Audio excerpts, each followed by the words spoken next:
Hello students, हमने अपनी last video में लाइट से रिलेटेड अपनी इंफॉर्मेशन को कलेक्ट किया। अब हम लाइट के रिफ्लेक्शन को समझने जा रहे हैं। तो लाइट के रिफ्लेक्शन को समझने से पहले हम आपको ये समझा सकते हैं कि अगर आपके पास एक बॉल है, if you are holding a ball in your hand and you throw it in the downward direction, then what will happen to ball? Will your floor allow the ball to go deep? No, the ball will not allow the floor will not allow the ball to go deep inside the earth. It will bounce back within the medium. उसी medium में जहां से हमने फेंकी थी air में ये क्या करेगी, वापस आएगी। तो बाउंसिंग बैक होना, टकराना और टकरा के वापस उसी मीडियम में आ जाना, इसको हम क्या बोलते हैं, रिफ्लेक्शन। बॉल की एक्टिविटी से आपको ये चीज क्लियर हो सकती है कि अगर आप कोई बॉल लेते हैं, उस बॉल को अगर आप फ्लोर पे डालते हैं तो वो आगे पास नहीं कर पाएगी। तो इसी तरह से अगर लाइट किसी भी सोर्स से रिलीज हो रही है और वो किसी आपके इस बोर्ड पर फॉल कर रही है, then board will doesn't allow the light to pass further, उसे आगे जाने नहीं देगा। Then what will happen to the light rays, तो ये क्या करेगा, इसी सेम मीडियम में वापस आएगा। तो बाउंसिंग बैक होना, टकराना और टकरा कर लाइट का उसी मीडियम में वापस आ जाना, that is termed as reflection. तो रिफ्लेक्शन की क्या डेफिनेशन है? Reflection means bouncing back. मैं तो बॉल से समझाया, but we are dealing with light. तो बाउंसिंग बैक ऑफ लाइट का वापस आ जाना इन सेम मीडियम, उसी मीडियम में वापस आ जाना, इसे हम क्या बोलते हैं, reflection. Bouncing back of light in same medium, इसे हम क्या बोलते हैं, that is termed as reflection. तो आप रिफ्लेक्शन में क्या ऑब्जर्व करेंगे, सिर्फ यहाँ पर क्या हो रहा है, उसका पाथ चेंज हो रहा है। लाइट का क्या चेंज हो रहा है, ओनली पाथ। आपने डाउनवर्ड फेंका, then it will come in upward, तो क्या हो रहा है, उसका पाथ चेंज हो रहा है। No change in medium, medium change नहीं हो रहा, लाइट उसी मीडियम में वापस आ रही है। जब उसी मीडियम में वापस आएगी तो सेम स्पीड से वापस आएगी। तो ना मीडियम चेंज हो रहा, ना स्पीड चेंज हो रही, सिर्फ क्या चेंज हो रहा है, यहाँ पर पाथ चेंज हो रहा है। ये हमारे पास क्या है, रिफ्लेक्शन। तो रिफ्लेक्शन को समझने के लिए आपको क्या चाहिए, क्या एक मिरर चाहिए, एक पॉलिश्ड सरफेस चाहिए। क्या चाहिए, पॉलिश्ड सरफेस। तो पहले पॉलिश सरफेस को हम थोड़ा सा इमेजिन कर लेते हैं। कैसे इमेजिन करेंगे, if you are visible to any other person in nearby, then what is the reason, उनके बीच में क्या है, एयर। तो एयर कैसा मीडियम है, ट्रांसपेरेंट मीडियम है। उस ट्रांसपेरेंट मीडियम में लाइट क्या कर रही है, पास कर रही है, लाइट पास कर रही है, you both are visible to each other. अगर मैं इस एयर के मीडियम में, जो जहां पर आप एक दूसरे को विजिबल हो, क्लियरली विजिबल हो, उनके बीच में ग्लास की वॉल लगा देती हूँ, तो क्या होगा, क्या आप एक दूसरे को नहीं देख पाएंगे, still glass, I am asking for glass, not a mirror. अभी आपने क्या लगाया, ग्लास लगाया, still both of you are visible to each other. तो ग्लास भी कैसा है, ट्रांसपेरेंट है। लेकिन जब आप उस ग्लास की एक सरफेस नहीं, पिछली सरफेस की तरफ पॉलिश कर देते हैं, सिल्वर की एक पतली सी लेयर चढ़ा देते हैं, इसको हम बोलते हैं पॉलिशिंग। और ये पॉलिशिंग टाइम के साथ साथ रफ ना हो, उसके ऊपर एक प्लास्टिक की कोटिंग कर देते हैं। तो प्लास्टिक हमने उसके ऊपर पेंट की क्या कर दिया, कोटिंग कर दिया, ताकि इसकी ये पॉलिश लेयर हटे ना। तो वो क्या बन गया, मिरर बन गया। अब आप अपने फ्रेंड को नहीं देख पाएंगे, मीन्स जो ये पॉलिश्ड लेयर है, पहले ग्लास था तब तो आप देख पा रहे थे, but now you are not able to see your friend nearby. What is the reason behind this? The reason behind this is polished layer.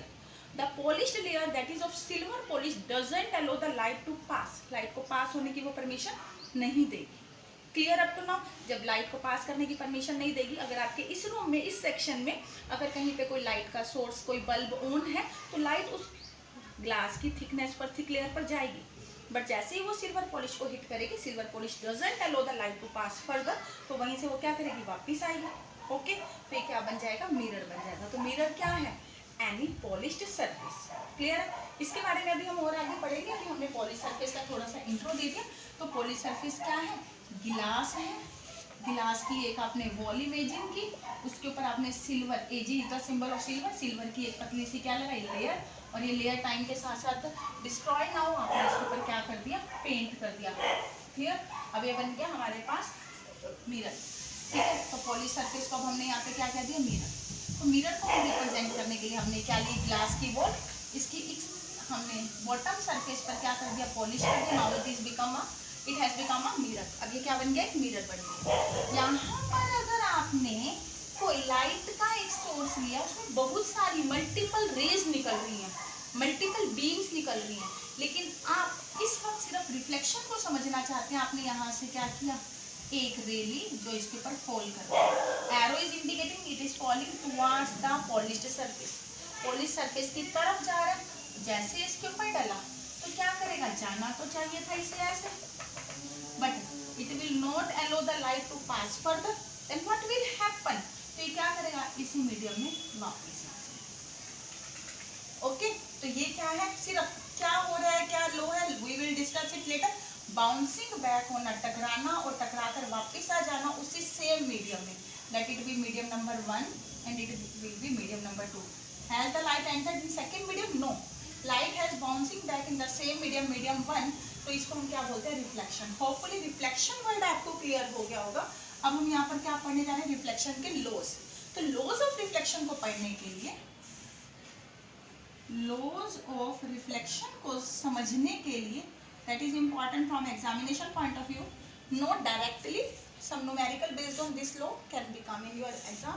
So continue, the ray जो जा रही है मिरर की तरफ, हमने फॉल किया, that is termed as incident ray. So क्या है incident ray, the ray that is falling towards the polished surface, towards the mirror is termed as incident ray. After reflection, जब ये वापिस आती है तो इसको हम क्या बोलते हैं, दैट इज रिफ्लेक्टेड रे, यानी आफ्टर रिफ्लेक्शन जो रे आ रही है that is termed as reflected ray. जिस पॉइंट पर ये डलती है, इस पॉइंट को हम क्या बोलते हैं, पॉइंट ऑफ इंसिडेंस भी कह सकते हैं, you can call it point of reflection, क्योंकि यहीं पर लाइट इंसिडेंट हुई है and from the same point light का रिफ्लेक्शन। ओके, इस पॉइंट पर, इस पॉलिश्ड सरफेस पर, इस पॉइंट पर जो हम 90 डिग्री का एंगल बनाते हैं, इसको हम क्या बोलते हैं, normal. In mathematics it's clear to you that normal means 90 degree, means जो ये नॉर्मल है ये हमारी पॉलिश सरफेस के हमेशा कैसा होता है, परपेंडिकुलर होता है। ओके स्टूडेंट्स, अब इंसिडेंट रे, नॉर्मल और रिफ्लेक्टेड रे क्लियर हो चुका होगा। इंसिडेंट रे, द रे going towards the mirror, the ray coming after reflection, reflected ray, and the point at which incidence or reflection is going on, at that point we have drawn a normal and which is 90 degree to the surface. Clear? अब हम यहाँ पर ये बता रहे हैं incident ray और normal के बीच के एंगल को हम बोलते हैं एंगल ऑफ इंसिडेंस। क्या बोलते हैं, एंगल ऑफ इंसिडेंस। तो एंगल ऑफ इंसिडेंस को अगर मैं पूछूं what is the angle of incidence, it is the angle between incident रे विद द नॉर्मल। हमेशा हमें एंगल किसके साथ चेक करना है, नॉर्मल के साथ। एंगल ऑफ इंसिडेंस की बात करें, angle between incident ray and normal, this one is known as angle of incidence. And second one, angle between reflected ray with the normal, again it is known as angle of reflection. Got the same up to now? Now अब हम पढ़ रहे हैं laws of reflection. Laws of reflection को समझने के लिए firstly you have to draw this diagram, that is diagram of reflection.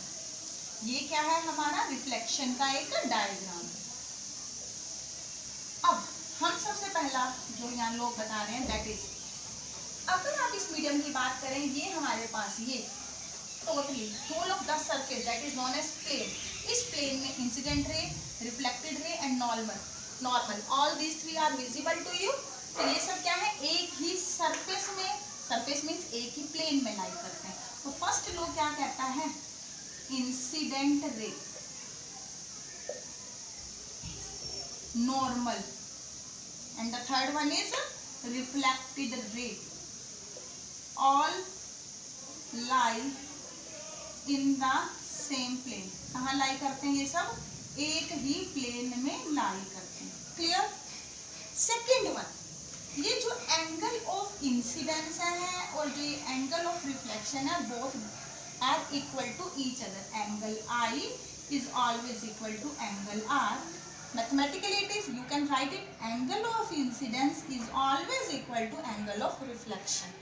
It means, ये तो हमारे दो लॉज हैं, इन लॉज को अब हम इंटरप्रेट करें तो अगर आपके पास कोई रे यहाँ डली, इस पॉइंट पर आपने क्या किया, नॉर्मल ड्रॉ किया, इनके बीच में अगर एंगल थीटा है तो ये रे इस नॉर्मल के साथ अब अपनी मर्जी से किसी भी तरफ नहीं जाएगी, नहीं, ओनली द रे that is making an angle of theta again, सिर्फ उसी पाथ में ही क्या करेगी ये रे आगे फ्लो करेगी, पास करेगी। Okay, it means after reflection any arbitrary path cannot be chosen by the ray.